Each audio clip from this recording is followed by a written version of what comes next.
Hey guys, Matt here. April 23rd, 2012, Monday Night Raw went off the air. I apologize for not making videos for the last 2 or 3 weeks. I wanted to, I just never got around to doing it. So my quick thoughts are, on the whole, Brock Lesnar F5ing John Cena and then John Cena coming out that Monday Night Raw and saying, I've got to say thank you, and smacking him in the face. I thought that whole part of Raw was great. Brock Lesnar, I guess, forgot that wrestling isn't real and went for like a double leg takedown and stuck John Cena right in the face.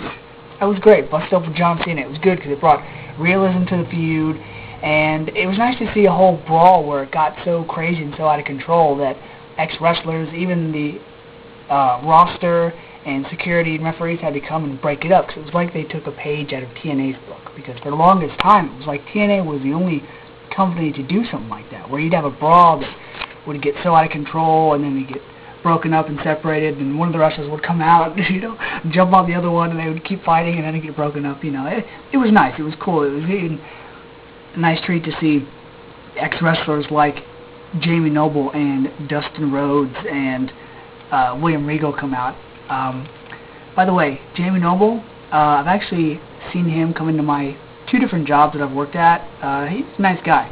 I actually saw him 2 nights before that night he was on Raw. He was wearing a Superman shirt, and I actually helped him out. It was pretty cool. And then, the week after the brawl, Brock Lesnar F5ing John Cena twice. This made John Cena look so bad, but this week, things were hoping to change, because it was the 3-hour special go-home show before Extreme Rules. It was a special 3-hour Raw. I was really only looking forward to it for the build-up to Extreme Rules, and for the 2 matches that I honestly care about, and that's CM Punk versus Chris Jericho, and John Cena versus Brock Lesnar. Now, when Brock Lesnar first came back, I was like, oh, that's so cool. But then I realized, okay, Brock Lesnar's back, but is he going to be an active wrestler? Is he going to be back on the roster? Or is he going to have one of those returns like I thought Chris Jericho was going to have, where they're just going to return for like a match or 2 and then go away and then come back? And, I wanted them to be on the roster. I wanted them to be, familiar, and I wanted to be used to seeing them every week and not just every once in a while like Undertaker did. Now it seems like Triple H is doing. And so start off Monday Night Raw with contract signing, which I thought was a little too early in the night. So Theodore Long comes out and calls out John Cena, and then as it comes time for Brock to come out, Brock doesn't show up. John Laurinaitis comes out and says Brock's not here, Brock's going to come out when he wants to, and then we'll have the contract signing. And so then out of nowhere, Edge comes out, and I was like, oh my gosh, what could this mean? And so Edge comes out and he gets in the ring, and I thought this was really cool. He basically had a heart-to-heart prep talk to John Cena, trying to prepare him and trying to get him fired up for his match Extreme Rules, because it was like, ever since WrestleMania, John Cena was just like, he wasn't himself. He was getting beat up. He didn't have that charisma. He wasn't getting fired up. He wasn't himself. And I'm wearing this shirt from Royal Rumble 2006 when Rey Mysterio won, because Edge mentioned this rivalry. This was this was actually the time that I started really not liking John Cena. I wasn't a fan of Edge at the time, but I really didn't like John Cena during this feud. And Edge says, John, you're not the same John Cena that threw me in the Long Island Sound. You're not the same John Cena that beat me at my own match at TLC. You're not the same John Cena that was my greatest rival in WWE. And I was like, that's cool. I'm glad they're remembering that. And then I thought Edge was going to smack John Cena in the face, but he didn't. He didn't go that far. He was like, I'm not asking you to beat Brock Lesnar, telling you you have to. Because if John Cena were to lose to Brock Lesnar, it'd be like, okay, John Cena's weak now. He's not a tough guy anymore. He's not Superman. There was a lot more on Raw building up towards their respective matches of Santino and The Miz and Big Show, Cody Rhodes, and Daniel Bryan, Sheamus. But other people review Raw, so I'm sure they'll talk more in depth about it. I only want to focus on John Cena Lesnar and CM Punk Chris Jericho, because it seems like those were the 2 matches they primarily focused on. And then we had Chris Jericho come out, and I was like, okay, Chris Jericho's going to come out live to cut a promo. This is, a change. So let's see what he has to say. But then he actually had a match, and I was relieved, because I thought, like I said, Chris Jericho was going to be just the guy to come out and cut a promo and not wrestle for a pay-per-view.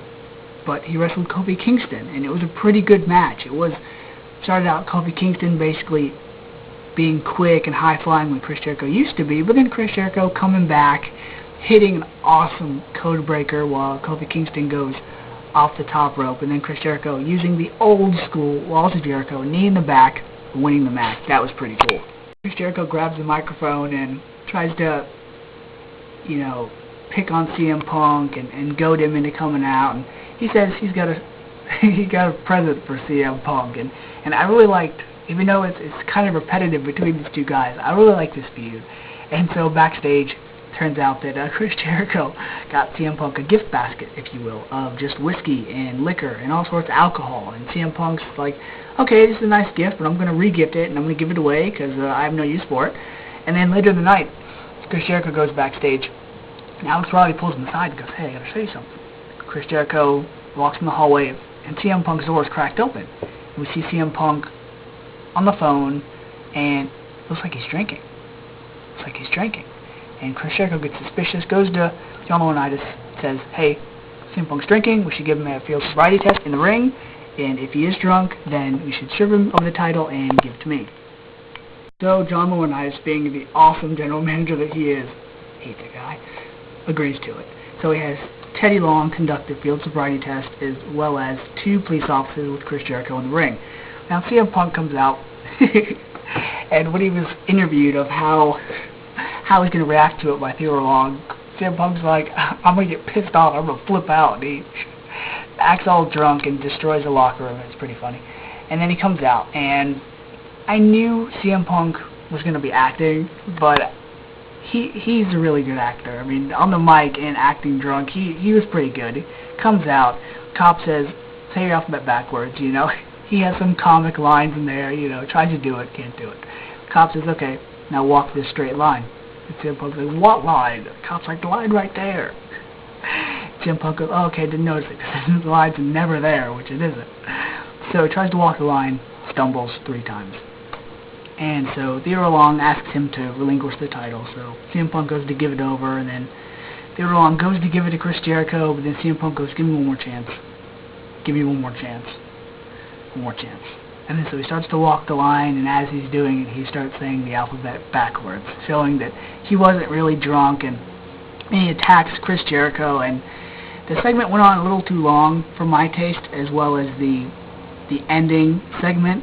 I'll get to that, but hey, it's building to the 2 important matches of the pay-per-view, so it was good for what they were. And so all throughout the night, they were showing 2 things a lot. They were showing Brock Lesnar highlights of when he had his pay-per-view debut against Jeff Hardy back in 2002 and decimated Jeff Hardy at Backlash. And then when he fought Hulk Hogan, decimated Hulk Hogan. And then when he had his great WrestleMania match against Kurt Angle at WrestleMania 19. You know, building up Brock Lesnar. And then they would cut to the footage of him during the interview basically saying, I was a UFC heavyweight champion, and I'm Brock Lesnar, and I don't care about anybody but me, and John Cena's scared, and, you know, stuff like that. And then they kept showing the picture of John Cena versus Brock Lesnar with the contract signing, building up towards later, and I was really suspicious. I was like, okay, if Edge is gonna give John Cena this pep talk, what's John Cena going to do? Are we not going to see him for the rest of the night? Are we not going to see him until Extreme Rules? What about when we do see him? Is John Cena all of a sudden going to be all fired up? And he was. They didn't really build up this whole thing. Well, they should have done this within, like, you know, increments of like a week or 2, not just all on the same night, because it really wasn't believable. So here comes the contract signing. John Laurinaitis comes out. Brock Lesnar comes out. John Cena's music hits. He doesn't come out. Brock Lesnar gets all pissed off, and he's like, I flew all the way out here, and John Cena's scared, so he's not going to come out. And he's like, Mr. Laurinaitis, I have some demands, and these demands have to be met if you want your match at Extreme Rules to happen. First demand, everything you decide, everything you think of, you have to run it by me first. Second demand, I want more money. I want you to pay me more money. Third, I want Raw to be renamed Monday Night Raw starring Brock Lesnar. And I thought John Laurinaitis was going to have, you know, show some spine and stand up to Brock Lesnar, because Brock Lesnar first came in, all the fans were totally behind him because he was going to be the one to, you know, beat the crap out of John Cena, but now it's like it backfired because Brock Lesnar is coming off as just a dick. So fans are booing Brock Lesnar. You know, they're yelling all sorts of things. He's a fake. You're embarrassed. All sorts of stuff. John Laurinaitis, without batting an eye, agrees to the terms. So Brock Lesnar signs the contract. John Cena comes out with a chain around his neck. I was like, okay, this is cool. John Cena's going back to his roots. You know, he's coming out. He's gonna be the tough guy. This is pretty cool. Comes down to the ring, doesn't say a word, just takes the chain off, wraps it around his hand. I was like, okay, all right. Signs the contract and throws the contract at Brock Lesnar's face, and this pisses off Brock Lesnar. But unfortunately, after that, nothing happened. Cena just stood there quiet with the serious look on his face, and Brock Lesnar got intimidated and got outside the ring, and that's it. Now we have Extreme Rules. So I hope Brock Lesnar's been training, because we haven't seen him in any wrestling attire. We haven't seen him with his shirt off. So I hope he's in good shape, and I hope he looks good, because it would really be a shame for him to lose. You know, he might lose to John Cena. I don't want him to lose terribly, because really, seeing Brock Lesnar back in the WWE is a good thing. I missed his moveset. I missed him as a wrestler. I especially missed his, shoulder thrusts in the corner.